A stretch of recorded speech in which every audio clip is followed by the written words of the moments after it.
Now that your husband is dead, grieve, pack your bags, and never come back, my daughter-in-law said at dinner. My son just smiled and nodded. The house was never really yours anyway. I moved out without a word. The next day, I went to the bank and, I'm glad to have you here. Follow my story until the end and comment the city you're watching from, so I can see how far my story has reached. The dining room felt different without Noel's presence. The mahogany table that had hosted countless family dinners now seemed too large, too empty, despite the three of us sitting around it. I kept glancing at his empty chair, expecting to see him there with his gentle smile and calming presence. It had been exactly 1 week since we buried my husband of 32 years. 1 week since I'd stood at his graveside, feeling like half of my soul had been ripped away. The grief still sat heavy in my chest, making every breath feel labored. "Pass the potatoes, Myrtle," Romy said, her voice sharp enough to cut glass. My daughter-in-law had never used a warm tone with me, but tonight there was something different. Something colder. I reached for the serving bowl, my hands still trembling slightly. The funeral had drained me more than I'd expected. At 71, I thought I'd prepared myself for this day, but nothing could have prepared me for the hollow ache that followed me everywhere now. Wade, my 43-year-old son, sat between us like a referee who'd already chosen sides. He'd barely looked at me all evening, his attention focused entirely on his wife of 15 years. The son who used to crawl into my lap when he had nightmares now couldn't even meet my eyes. "The service was beautiful, wasn't it?" I offered, trying to fill the uncomfortable silence. "Your father would have loved seeing so many people there." Romy set down her fork with deliberate precision. "Yes. Well, that's actually what we need to discuss with you, Myrtle." Something in her tone made my stomach clench. I looked between her and Wade, searching for any sign of the warmth that should exist between family members who'd just shared a loss. Instead, I found cold calculation in Romy's eyes and uncomfortable avoidance in my son's. "What do you mean?" I asked, though part of me already dreaded the answer. Romy straightened in her chair, assuming the posture she used when delivering ultimatums. I'd seen it before, usually when she was explaining why Wade couldn't visit me as often or why family traditions needed to change to accommodate her preferences. "Wade and I have been talking," she began, her voice taking on that false sweetness she used when she wanted something. "Now that Noel is gone, this house is going to be too much for you to handle alone." I blinked, confused. Too much? I've been managing this house for over 30 years. I know every creaky floorboard and temperamental faucet. "Yee, that's exactly the problem," Romy continued, her mask of pleasantness slipping slightly. "You're not getting any younger, and maintaining a house this size is expensive. Wade and I think it would be best if you moved somewhere more suitable." The words hit me like a physical blow. Moved. This is my home. Noel and I built our life here. Wade grew up here. Wade finally spoke, his voice barely above a mumble. "Mom, Romy's right. The upkeep alone is going to be overwhelming for you." "I'm not helpless, Wade," I said, hearing my voice crack slightly. "And this house. Your father and I saved for years to buy this place. Every room holds memories of our life together." Romy's expression hardened. "Memories don't pay utility bills or property taxes. Be practical, Myrtle." I stared at her. This woman who'd systematically pushed me out of my son's life for 15 years. The woman who'd convinced Wade that Sunday dinners with his mother were too much pressure, and that holiday visits needed to be balanced between families, which somehow always meant more time with her relatives. "What exactly are you suggesting?" I asked, though I could feel the answer forming like ice in my stomach. "We think you should look into one of those nice senior communities," Romy said, her tone suggesting she was doing me a tremendous favor. "Somewhere with activities and people your own age. It would be so much better for you than rattling around in this big empty house." I turned to Wade, desperately hoping to see some sign that he disagreed with this plan. "Wade, you really think I should sell the house where you grew up? Where your father and I—" "It makes sense, Mom," he interrupted, still not meeting my eyes. "And honestly, Romy and I could use the space. We've been talking about expanding our family, and this house has so much potential." The meaning behind his words crashed over me like a cold wave. They didn't just want me gone, they wanted my house. The home Noel and I had lovingly restored, room by room, over 3 decades. Now that the Sogro died, live your grief, Pack your bags and never come back. Romy's voice suddenly lost all pretense of civility. The house was never really yours anyway. The Spanish word for father-in-law rolled off her tongue with casual cruelty, as if she was discussing disposing of old furniture instead of throwing out her husband's mother. Wade looked up then, and for a moment I saw something flicker in his eyes, uncertainty, maybe even guilt. But then he smiled and nodded. She's right, Mom. This house was Dad's, and now it's mine. You were just living here. I felt my world tilt on its axis, just living here, as if 32 years of marriage, of building a life and raising a family, amounted to nothing more than extended house-sitting. I see, I said quietly, my voice steadier than I felt. Inside, something was breaking apart, not just my heart, but my understanding of who my son was, who my family was. I stood up slowly, my legs unsteady. I'll need some time to— 2 weeks, Romy cut me off. That should be plenty of time to find somewhere suitable and arrange for movers. 2 weeks, not 2 months. Not even a reasonable timeline to grieve and plan. 2 weeks to dismantle a lifetime. Wade finally looked directly at me, and what I saw there was worse than anger or hatred. It was indifference. Complete, casual indifference to my pain. It's for the best, Mom, he said, as if he was convincing himself as much as me. You'll see.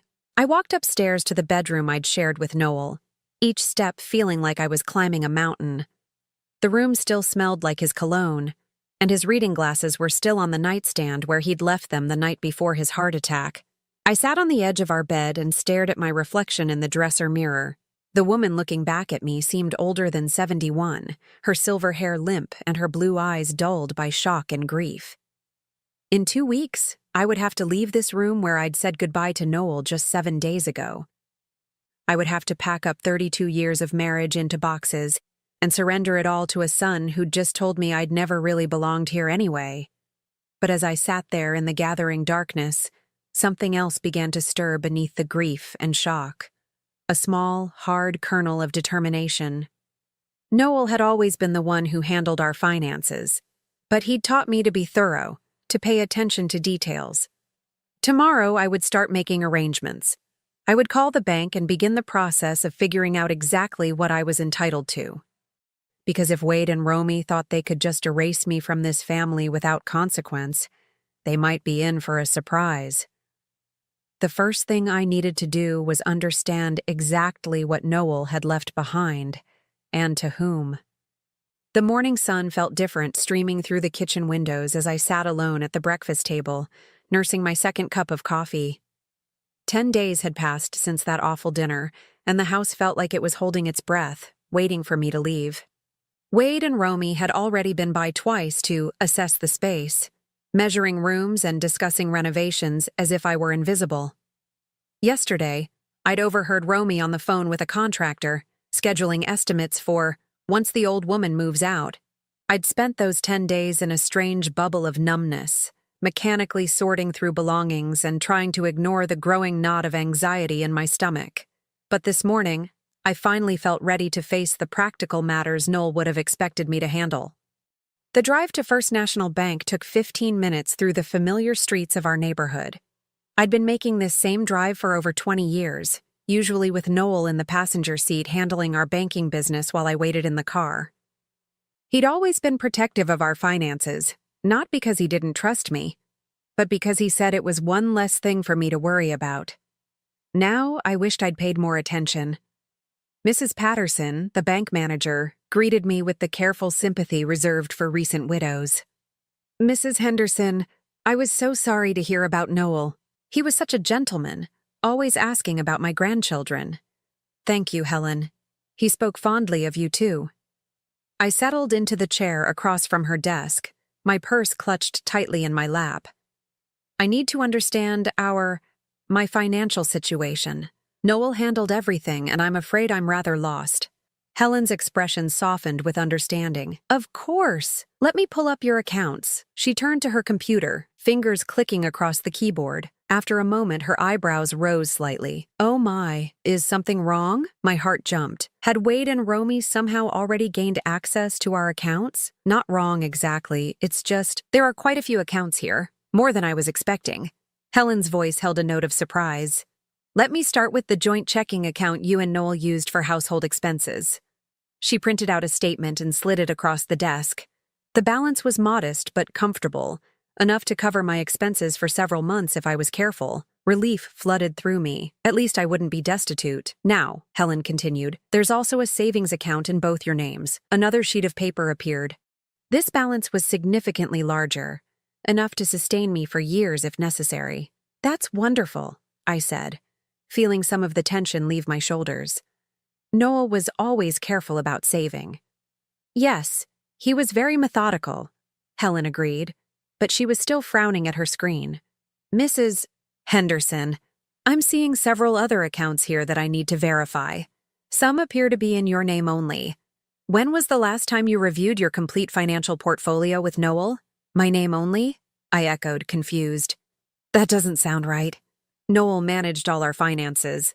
Helen's fingers flew over the keyboard again. According to our records, there are 4 additional accounts, 2 CDs, a money market account, and, this is interesting, a trust account that was established 5 years ago. My head began to spin. I don't understand. Noel never mentioned any of this to me. May I ask, did your husband ever express concerns about your family situation? Sometimes clients establish separate accounts as a form of protection. The question caught me off guard. Protection? From what? I'm not sure what you mean. Helen hesitated, clearly choosing her words carefully. Sometimes when clients have complex family dynamics, perhaps concerns about inheritance disputes or external pressures, they take steps to ensure their spouse's financial security. I thought about Noel's behavior over the past few years. How he'd started asking pointed questions about Romy's spending habits. How he'd grown quiet whenever Wade mentioned their financial struggles. How he'd insisted on handling all our banking personally, never allowing Wade to accompany him even when our son offered. Can you tell me about these other accounts? I asked, my voice barely above a whisper. Helen printed several more pages. The first CD has been rolling over annually for 7 years. The second was opened 3 years ago. The money market account has been receiving automatic transfers from your joint checking account. Small amounts, $50 here and there, but over time. She handed me the statements. The numbers swam in front of my eyes. These weren't modest emergency funds. These were substantial amounts of money, enough to buy a house, enough to live comfortably for decades. How is this possible? I asked. I never signed anything. I never. Actually, you did, Helen said gently, pulling out a file folder. Your signatures are on all the paperwork. It appears Noel brought you in to sign documents, probably telling you they were routine banking updates or insurance forms. I stared at the papers she showed me. There was my signature, dated and witnessed, on forms I didn't remember signing. But looking at the dates, I could place some of them. The day we'd come in to update our address after the house numbers changed. The time we'd switched to a new type of checking account. He never told me what I was really signing. I whispered. It's not uncommon, Helen said carefully. Some spouses prefer to handle the details to avoid causing stress or confusion, and legally, everything is above board. These accounts are legitimately yours. I tried to process what this meant.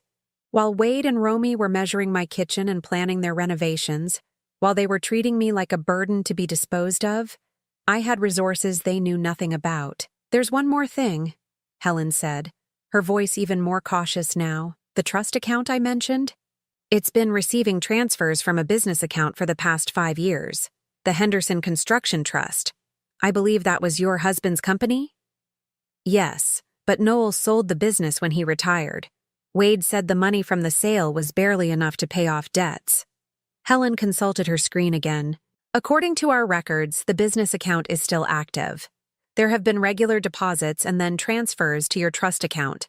Mrs. Henderson, I think you need to speak with the business accountant. There may be more to your financial picture than you realize. I left the bank in a daze, my purse heavy with account statements and printouts. Instead of driving straight home, I pulled into the parking lot of a small cafe and sat in my car, reading through everything Helen had given me. The numbers didn't lie. Somehow, without my knowledge, Noel had been systematically protecting me. Every account, every investment, every trust fund was structured to ensure I would be financially independent. As I studied the trust account statements, a pattern emerged. The deposits corresponded with Wade's visits over the past 5 years. always larger amounts after Wade had asked his father for small loans, or when Romy had hinted about their financial struggles. Noel had been giving our son money, but he'd been protecting an equal or greater amount for me. As if he'd known that someday, I might need to stand on my own. My phone buzzed with a text from Wade. "Mom, Romy found a realtor to list the house. We can start showing it next week. Hope you're making progress on finding a place." I stared at the message for a long moment, then looked again at the bank statements in my lap. Wade and Romy were so confident, so certain they held all the cards. They had no idea that their careful plans were built on a foundation they didn't understand. Tomorrow, I would call the business accountant. I would find out exactly what else Noel had left behind. And then I would decide what to do with the knowledge that my husband had loved me enough to ensure I'd never be at anyone's mercy. The grief was still there, as fresh and sharp as ever. But underneath it, something else was growing. A quiet strength I hadn't felt in years. The accounting office of Morrison & Associates sat in a modest strip mall between a dry cleaner and a tax preparation service. I'd never been here before. Noel had always handled the business meetings himself, claiming it was boring paperwork that would only give me a headache. Now I understood he'd been protecting me from more than just tedium. Margaret Morrison looked to be about my age, with steel gray hair pulled back in a practical bun and kind eyes behind wire-rimmed glasses. She'd been handling Henderson Construction's books for over 15 years, and her expression when I'd called yesterday had been carefully neutral. "Mrs. Henderson," she said, gesturing to a chair across from her cluttered desk. "First, let me offer my condolences. Noel was a good man and an honest businessman. I'm going to miss our quarterly meetings. Thank you. I wish I could say I knew him as well in business as you did." I settled into the chair, my new bank statements tucked safely in my purse. "I'm trying to understand our financial situation, and the bank mentioned ongoing business income that I wasn't aware of." Margaret's eyebrows rose slightly. "You weren't aware? That's unusual. Noel spoke about you often, and I assumed." She trailed off, seeming to reconsider her words. "Please, I need to understand what's been happening. My son tells me the business was sold years ago and barely covered its debts." "Sold?" Margaret looked genuinely confused. "Mrs. Henderson. Henderson Construction wasn't sold. It was restructured." She turned to her computer, pulling up files. 5 years ago, Noel transferred ownership of the company assets into a trust, the Henderson Construction Trust. You're listed as the primary beneficiary. The room seemed to tilt slightly. "I'm the owner of the construction company? Well, the trust owns it, and you own the trust. It's been quite successful, actually. Your husband was very careful about the contracts he accepted after the restructuring. Smaller jobs, reliable clients, steady income rather than the boom and bust cycle of larger commercial projects." She printed out several pages and handed them to me. "These are the profit and loss statements for the past 5 years. As you can see, the company has been generating consistent revenue." I stared at the numbers, my hands trembling slightly. The annual profits were substantial, more than enough to explain the regular deposits I'd seen in the trust account statements. "But Noel retired," I said weakly. "He wasn't working anymore." "He stepped back from the day-to-day operations, yes, but he maintained oversight and handled the larger strategic decisions. The actual construction work has been managed by Tom Bradley. I believe you know him?" I nodded. Tom had worked for Noel for over 20 years, starting as a young apprentice and working his way up to foreman. He'd been at the funeral, one of the few people there who'd seemed genuinely grief-stricken. "Tom has been essentially running the company for the past 5 years, Margaret continued. "Noel structured it so that Tom receives a percentage of the profits as a performance bonus, which has kept him motivated and loyal. It's been a very successful arrangement." Why didn't Noel tell me any of this? The question came out as barely a whisper. Margaret hesitated, clearly uncomfortable. "Mrs. Henderson, this might not be my place to say, but Noel was concerned about family pressures. He mentioned that your son had been struggling financially and that his wife had expensive tastes. Noel worried that if the family knew about the continued business income, there would be expectations and demands that might compromise your future security." The pieces were falling into place with devastating clarity. Every time Wade had asked his father for a loan, every time Romy had made comments about how comfortable we seemed, Noel had been calculating how to help our son without sacrificing my future independence. He was protecting me, I said, the words heavy with realization. He was protecting both of you in different ways, Margaret said gently. The loans he made to Wade over the years were substantial, but they came from the business operating account, not from your personal assets, and he was very careful to document everything properly. She pulled out another file folder. These are copies of all the loan agreements between the business and your son. Noel insisted on treating them as formal business transactions, with payment schedules and interest rates. I opened the folder with shaking hands. Page after page of loan documents, each one signed by both Noel and Wade. The amounts were staggering, tens of thousands of dollars over the past 5 years, supposedly for Wade's various business ventures and investments. Has Wade been making payments on these loans? I asked, though I already suspected the answer. Margaret's expression grew uncomfortable. The payment schedule shows significant arrears. As of last month, the outstanding balance with accumulated interest is approximately $87,000. The number hit me like a physical blow. Wade owed the family business, my business, nearly $90,000, while simultaneously claiming his father had left nothing but debts. What happens to these loan obligations now? I asked. They transfer with the business assets. As the new owner of the trust, you have the legal right to demand payment or restructure the terms as you see fit. I thought about Wade and Romy measuring my kitchen, planning their renovations, discussing when they could start showing the house. They were so confident, so certain they deserved everything Noel had built. There's one more thing you should know, Margaret said, her voice even more careful now. Last month, your son contacted me directly. He said that with his father's passing, he'd be taking over management of the business affairs. He asked me to prepare a transfer of ownership documents. And? I told him I'd need written authorization from the trust beneficiary, from you. He seemed surprised that you were involved in the business structure at all. So Wade had been planning to claim the business along with the house, assuming I was too grief-stricken and naive to understand what was happening. The betrayal cut deeper than I'd thought possible. Margaret, I need to ask you something confidential, I said. If I wanted to maintain the current business structure with Tom continuing to manage operations, would that be feasible? Absolutely. Tom has been hoping to hear from you, actually.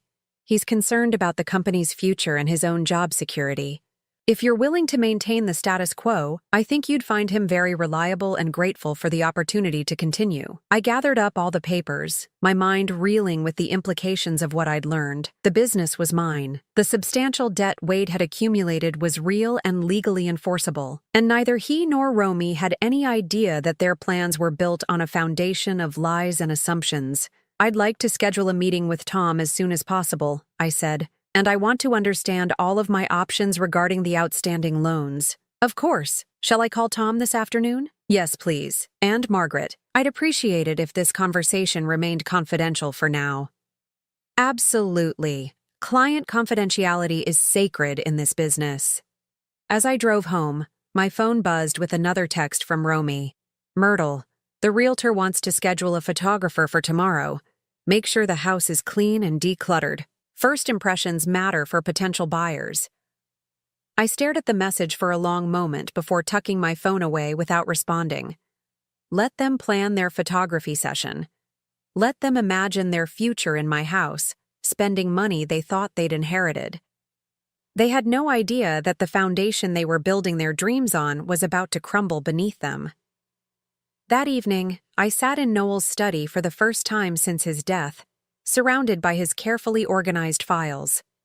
Now I understood why he'd been so meticulous about record-keeping, why he'd insisted on proper documentation for every transaction. He'd been building a fortress around me, brick by brick, transaction by transaction.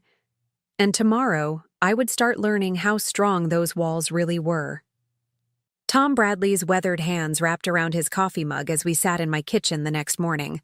At 55, he still had the broad shoulders and calloused palms of a man who'd spent his life building things, but his eyes held a wariness I'd never seen before. Mrs. Henderson, I gotta be honest with you, he said, his voice rough with emotion. I've been worried sick since Mr. Noel passed. Wade came by the job site last week, talking about evaluating assets and streamlining operations. It didn't sound good for folks like me. I poured myself another cup of coffee, using the familiar routine to steady my nerves. Tom, what exactly did my son tell you? He said the family was going through some financial difficulties, that tough decisions would need to be made about the business. He wanted me to give him a complete list of all our current contracts, equipment, and cash flow projections. Tom's jaw tightened. He also asked about the keys to the equipment yard and the office. And what did you tell him? That I'd need to talk to whoever was actually in charge now. Mr. Noel always told me that if anything happened to him, I should wait for proper instruction from the legal owner. Tom met my eyes. He never said it would be Wade. Relief flooded through me. Noel had prepared for this scenario, ensuring that Tom would be a guardian of the business, rather than simply handing it over to anyone who claimed authority. Tom, I need to share something with you, but I need your word that this conversation stays between us for now. His expression grew serious. You have it, ma'am. I spread out the documents Margaret had given me the day before. I own Henderson Construction. Not Wade. Not the estate. Me. Noel transferred everything into a trust 5 years ago, and I'm the beneficiary. Tom's eyes widened as he studied the papers. Well, I'll be damned. Pardon my language, ma'am, but Mr. Noel was always thinking 3 steps ahead. He was indeed, and according to these records, the business has been quite profitable under your management. A flush of pride crossed Tom's features. We've built a good reputation, Mrs. Henderson. Steady clients, quality work, fair prices. Mr. Noel taught me that repeat customers are worth more than any single big score. I want you to continue exactly as you have been, I said, but I need to understand something. Wade has been less than honest about the family's financial situation. Can you tell me about any interactions you've had with him regarding business matters? Tom's expression darkened. There have been several over the years. He'd come around when Mr. Noel wasn't there, asking about cash flow, wanting to know about upcoming payments from clients. A couple times he suggested that maybe the business could help him out with some temporary funding for investment opportunities. And what did you tell him? That he'd need to talk to his father. I'm not stupid, Mrs. Henderson. I could see what was happening. Tom's voice grew harder. Last year, he actually showed up at the bank the same day we deposited a big payment from the Morrison office building project. Just coincidence, he said. But he was mighty interested in talking to the teller about the deposit. My stomach clenched. Wade had been monitoring the business income, probably trying to time his requests for loans to coincide with maximum available cash. Tom, I want to ask you something, and I need complete honesty. Do you think Wade understands how much money has been flowing through this business? Tom was quiet for a long moment, considering. I think he knows it's more than your family let on, but I don't think he knows the full extent. Mr. Noel was very careful about keeping business and personal finances separate, at least on paper. What do you mean? Well, your husband was smart about it. When Wade would ask for help, Mr. Noel would tell him the business was struggling, that margins were tight. But then he'd find a way to help anyway, usually as a loan from the business account rather than from his personal funds. Tom pulled out his own small notebook, worn from years of use. I keep track of everything, Mrs. Henderson. It's a habit Mr. Noel taught me. According to my records, Wade has received payments totaling about $93,000 over the past 5 years. The number was even higher than what Margaret had shown me. Payments? Not loans? That's what I mean about Mr. Noel being smart.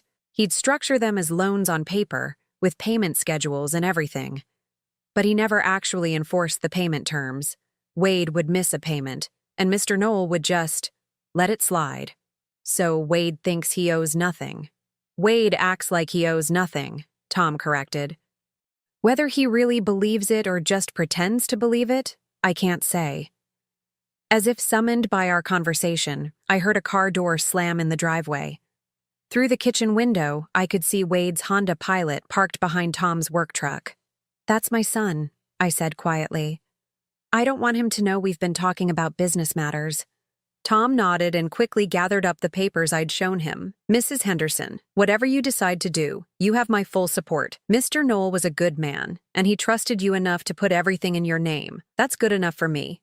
Wade walked in without knocking, something that would have irritated Noel but which I'd learned to accept over the years. "Morning, Mom," he said, barely glancing at Tom. "I wasn't expecting company." "Tom stopped by to check on me," I said smoothly. "You know how thoughtful he's always been." "Right." Wade's attention was already elsewhere, his eyes scanning the kitchen as if evaluating it for resale. "Actually, Tom, I'm glad you're here. We need to talk about the business situation." Tom's expression became carefully neutral. "Oh. With Dad gone, there are going to be some changes. The family needs to make some practical decisions about assets and ongoing obligations." I watched this exchange with fascination. Wade was so confident, so certain of his authority. He had no idea he was trying to claim something that had never belonged to him. "What kind of changes?" Tom asked. "Well, we'll need to evaluate whether it makes sense to continue operations, or if it would be better to liquidate assets and settle any outstanding debts." Wade's tone was casual, as if he were discussing what to have for lunch. "I see. And who's making these decisions?" Wade blinked, clearly not expecting the question. "The family, of course. I'll be handling Dad's business affairs going forward." "Will you now?" Tom's voice was carefully neutral, but I caught the slight emphasis on you. "Mom, you might want to make some fresh coffee," Wade said, dismissing me as he always had when important conversations were taking place. "Tom and I need to discuss some technical details." But I didn't move. For the first time in years, I stood my ground. "I'll stay, thank you. This is my kitchen, and Tom is my guest." Wade looked surprised, but shrugged. "Fine. Tom, I'll need you to prepare a complete inventory of all equipment, vehicles, and current contracts. I'll also need access to the business accounts, so I can assess the financial situation." "I'd be happy to help with that," Tom said carefully. "Who should I coordinate with regarding authorization for account access?" "With me, obviously. And you have the legal authority to access Henderson construction accounts because—" Wade's confidence wavered slightly. "Because I'm Noel Henderson's son and heir." "I see. And do you have documentation showing that you're authorized to act on behalf of the business?" The kitchen fell silent, except for the ticking of the old clock above the sink. Wade's face was reddening, and I could see him struggling between irritation and uncertainty. "Look, Tom, I don't think you understand the situation here," Wade said, his voice taking on the condescending tone he used when he felt challenged. "This isn't a hostile takeover. I'm trying to clean up Dad's affairs and make sure everyone gets taken care of. But I can't do that if you're going to make things difficult." "I'm not trying to make things difficult," Tom replied evenly. "I'm just trying to understand who I'm supposed to be taking orders from. Your father was very clear about proper procedures and documentation." Wade turned to me, clearly expecting support. "Mom, explain to Tom that I'm handling Dad's business matters now." I looked at my son, this man who was planning to sell my house out from under me, who had accumulated nearly $90,000 in debt while claiming his father left nothing behind, and made my choice. "Actually, Wade, I think Tom is right to ask for proper documentation," I said quietly. "Your father was always very careful about these things." Wade stared at me as if I'd grown a second head. "What are you talking about?" "I'm talking about making sure everything is handled properly and legally. Surely you can understand the importance of that." For the first time since this conversation began, Wade looked uncertain, and watching that uncertainty creep across his features, I felt something I hadn't experienced in years: power. The phone call came at 7 in the morning, 3 days after my confrontation with Wade in the kitchen. I'd been expecting it. You can't question someone's assumed authority without consequences, especially when that someone is used to getting his way. "Mom, we need to talk. Now." Wade's voice was tight with barely controlled anger. "Romy and I are coming over. It's rather early, don't you think?" "This can't wait. We'll be there in 20 minutes. The line went dead before I could respond. I took my time getting dressed, choosing a navy blue dress that Noel had always said made me look dignified. If this was going to be a confrontation, I intended to face it properly. They arrived exactly 20 minutes later, Romy's heels clicking aggressively on the front porch. I opened the door before they could knock. maintaining the small advantage of being the hostess in my own home. "Good morning," I said pleasantly, as if this were a social visit. Romy pushed past me into the living room, her designer purse clutched like a weapon. Wade followed, his face grim. They both remained standing, positioning themselves between me and the door in what I recognized as an intimidation tactic. "Mom, I don't know what kind of game you think you're playing," Wade began. "But Tom Bradley called yesterday and said he can't provide me with business information without proper authorization. What did you tell him?" I settled into Noel's favorite armchair, the one with the best view of the room. "I told him to follow proper procedures. Your father would have expected that." "Proper procedures?" Romy's voice was shrill. "Wade is Noel's son and heir. What more authorization does anyone need?" "Legal authorization," I said calmly. "The kind that comes with actual ownership." Wade's eyes narrowed. "What are you talking about? Dad's will leaves everything to the family." "I'm the executor, which means I handle all the assets until probate is settled." "Actually, Wade, that's not quite accurate." I reached for the folder I'd placed on the side table, the one containing all the documents Margaret Morrison had given me. Wade and Romy both tensed as I opened it. "Your father's will does indeed leave his personal possessions and this house to the family," I continued, "but Henderson Construction isn't part of his estate. It hasn't been for 5 years. "What are you talking about?" Wade demanded. I pulled out the trust documents and set them on the coffee table between us. "Henderson Construction has been owned by the Henderson Construction Trust since 2019. I am the sole beneficiary of that trust." The silence that followed was deafening. Romy reached for the documents first, her manicured fingers shaking as she scanned the legal language. Wade read over her shoulder, his face growing pale. "This is impossible," Romy whispered. "You don't know anything about business. You never even balanced a checkbook." "You're right, I didn't. Your father handled all of that. But apparently, he understood things about our family situation that I was too naive to see." Wade sank onto the sofa as if his legs had given out. "But the business was struggling. Dad always said margins were tight, that there was barely enough to keep operations running. The business has been quite profitable, actually. Here are the financial statements for the past 5 years. I handed him another set of papers. Watching Wade's face as he processed the numbers was like watching someone realize they'd been playing chess while everyone else was playing checkers. "These profits," Wade's voice was barely audible. "Where did this money go?" "Some of it went to you, Wade. Quite a lot of it, actually." I pulled out the loan documentation. $87,000 over 5 years, to be precise. Romy grabbed the loan papers, her eyes scanning frantically. "These say loans. Wade, you told me those were gifts. You said your father was helping us get established." "They were gifts," Wade said, but his voice lacked conviction. "Dad never asked for payments.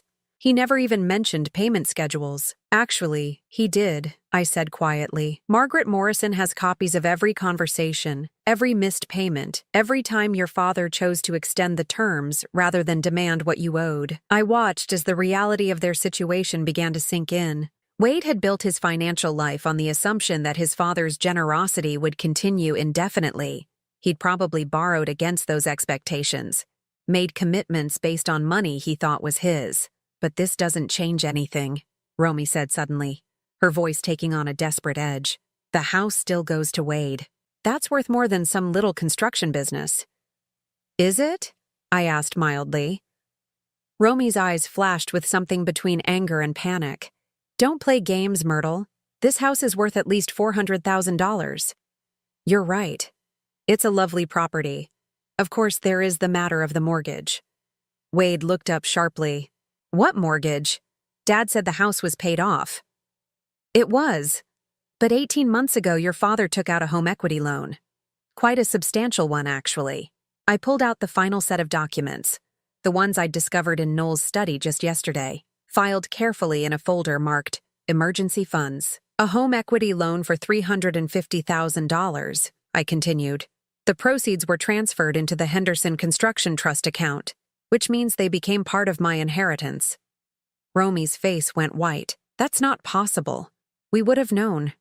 We would have had to sign." "Your father was the sole owner of the house at the time," I interrupted. "I was listed as a spouse with rights of survivorship, but not as a co-owner. He didn't need anyone else's signature. Wade stared at the loan documents like they were written in a foreign language. But why would he do this? Why would he mortgage the house just to put money in a business account?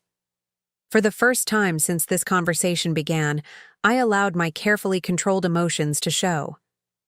Because he was protecting me, Wade. He was making sure that no matter what happened, I would have financial security.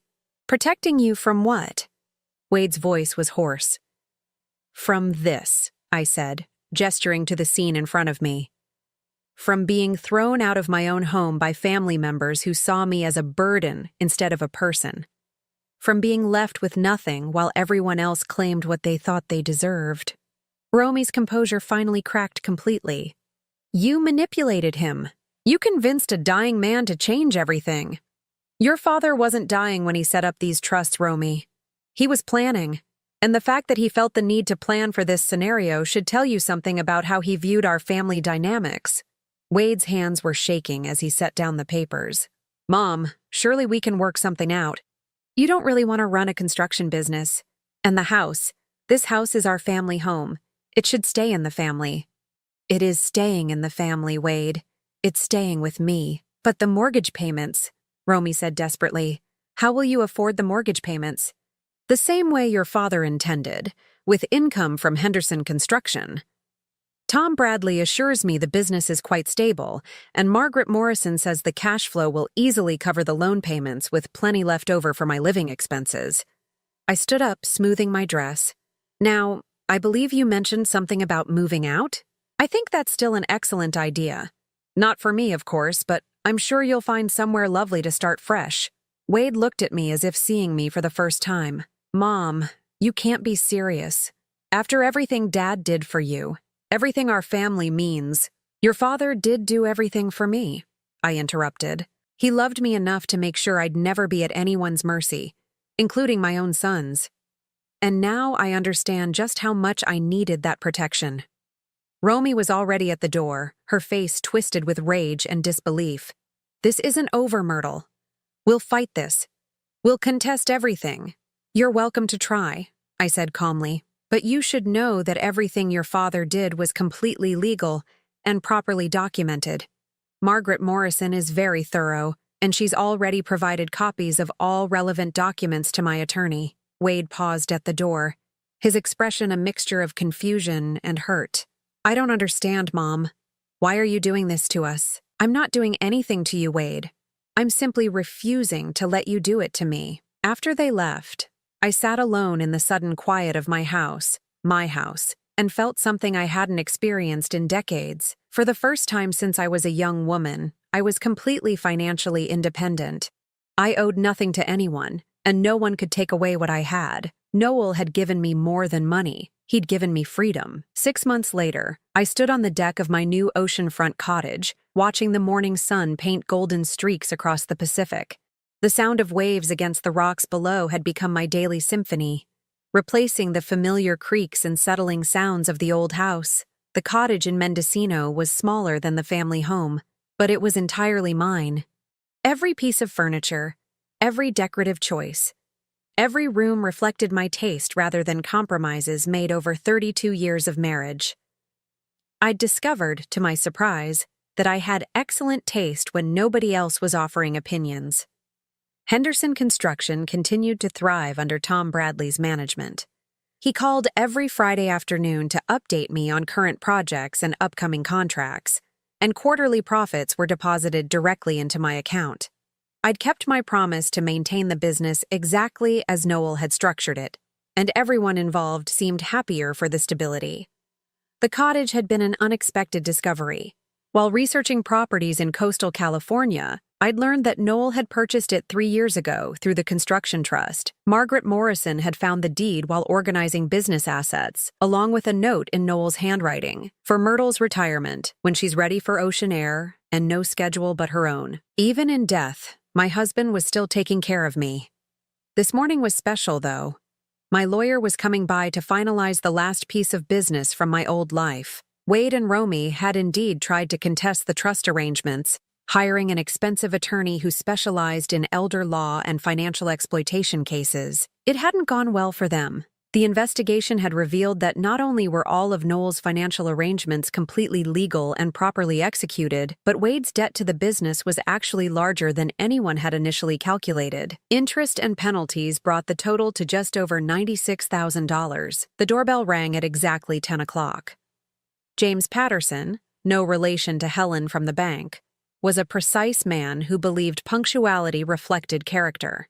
He'd been representing me since this whole mess began, and his calm competence had been invaluable during the more stressful moments. "Good morning, Myrtle," he said, settling into the comfortable chair by the window that had become his usual spot during our meetings. "I have the final settlement agreement for your review. I poured coffee from the French press I'd learned to use, another small freedom in my new life, and sat across from him. How did they take the final terms?" James's expression suggested controlled amusement. "About as well as you'd expect. Wade's attorney spent considerable time arguing that family obligations should supersede business contracts, but ultimately the law is quite clear on debt obligations." He handed me the settlement documents. After 6 months of legal wrangling, Wade and Romy had agreed to terms that acknowledged the full debt and established a payment plan that would take them 8 years to complete, assuming they never missed a payment. They tried once more to negotiate a family forgiveness clause. James continued. "Wade actually broke down in the final meeting, claiming that you were destroying your relationship with your only son over money. And what did you tell them?" "I reminded them that I was representing your financial interests, not your family relationships. Though I may have mentioned that most mothers don't have to sue their children to collect legitimate debts. The settlement also included a provision that particularly satisfied me. If Wade and Romy defaulted on payments, the business could legally garnish Wade's wages and place liens on any property they purchased. It was a safety net that would ensure I received what was owed, regardless of their future financial decisions." "There's one more thing," James said, pulling out a separate envelope. "This arrived for you yesterday." The envelope was addressed in Wade's familiar handwriting. Inside was a brief note on plain paper. "Mom, I know you probably won't forgive me for fighting you on this, but I wanted you to know that I finally understand what Dad was doing. It took losing almost everything for me to see how much I'd taken for granted. Romy and I are getting marriage counseling, and I'm working 2 jobs to meet the payment schedule. I'm hoping that someday you might be willing to talk to me again. I'm sorry for everything. Wade." I folded the letter carefully and set it aside. The apology was genuine, I could tell, but it was also 6 months too late and motivated by consequences rather than conscience. "Any response you'd like me to convey?" James asked. "No. If Wade wants to rebuild a relationship with me, he can do it the same way he'll pay off his debt. Gradually, consistently, and over time." After James left, I took my coffee out to the deck and read Wade's letter again. The grief was still there, not just for Noel, but for the son I'd thought I'd raised and the family relationships I'd believed were real. But underneath the sadness was something stronger, a deep satisfaction that I'd stood up for myself when it mattered most. My phone rang, interrupting my thoughts. The caller ID showed a number I didn't recognize, but something about it seemed familiar. "Hello? Mrs. Henderson? This is Linda Morrison, Margaret's daughter. I hope you don't mind me calling." I did remember Linda, a nurse who worked at the regional hospital. Margaret had mentioned her occasionally during our meetings. "Of course not, dear. How can I help you?" "Well, it's actually how you might help us. Mom told me about your situation, about how you had to rebuild your life after family difficulties. I'm starting a support group for women who've had to deal with financial manipulation by family members, and I wondered if you might be willing to share your experience." The request caught me off guard. I'm not sure I'd know what to say. "You'd be surprised how many women find themselves in similar situations. Adult children who feel entitled to their parents' assets, spouses who hide financial information, family members who mistake kindness for weakness. Your story could help other women understand their rights and find the courage to protect themselves." I thought about this for a moment, watching a pelican dive for fish in the bay below. 6 months ago, I'd been a grieving widow facing homelessness at the hands of my own son. Today, I was financially independent, living exactly where I wanted to live, accountable to no one but myself. When would you like me to speak? I asked. Really? You'll do it? I think I will. But not about revenge or legal battles. I want to talk about the difference between being a loving family member and being a doormat. About the importance of understanding your own financial situation. About the gift Noel gave me when he protected my future, even from our own son. We scheduled the speaking engagement for the following month.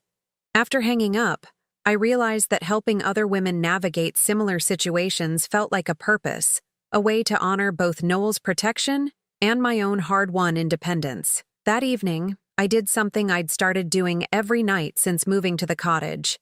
I sat on my deck with a glass of wine and watched the sunset, taking time to appreciate the simple fact that this view, this peace, this freedom was entirely mine. No one could take it away from me. No one could vote me out of my own life. No one could decide I was disposable. The cottage was quiet except for the ocean's rhythm and the distant call of seabirds settling in for the night. Tomorrow, I would tend to my garden, maybe drive into town for lunch at the little bistro where the owner always saved me the table by the window. Simple pleasures that belonged entirely to me. Wade's debt would be paid eventually, whether he managed it responsibly or the business had to garnish his wages. The legal settlement ensured that justice would be served regardless of his choices. But the real victory wasn't financial. It was the knowledge that I'd found the strength to demand the respect I deserved. As the last light faded from the sky, I raised my glass in a silent toast to Noel, wherever he was. He'd loved me enough to ensure I'd never be helpless, never be dependent on the mercy of people who saw me as expendable. And he'd loved me enough to make sure that when the test came, I'd have everything I needed to pass it. The ocean continued its eternal conversation with the shore, and I sat in my own home, on my own deck, living my own life, finally understanding what freedom really meant. It meant never again having to beg for a place at a table that should have been mine by right. It meant peace. Now, I'm curious about you who listened to my story. What would you do if you were in my place? Have you ever been through something similar? Comment below. And meanwhile, I'm leaving on the final screen 2 other stories that are channel favorites, and they will definitely surprise you. Thank you for watching until here.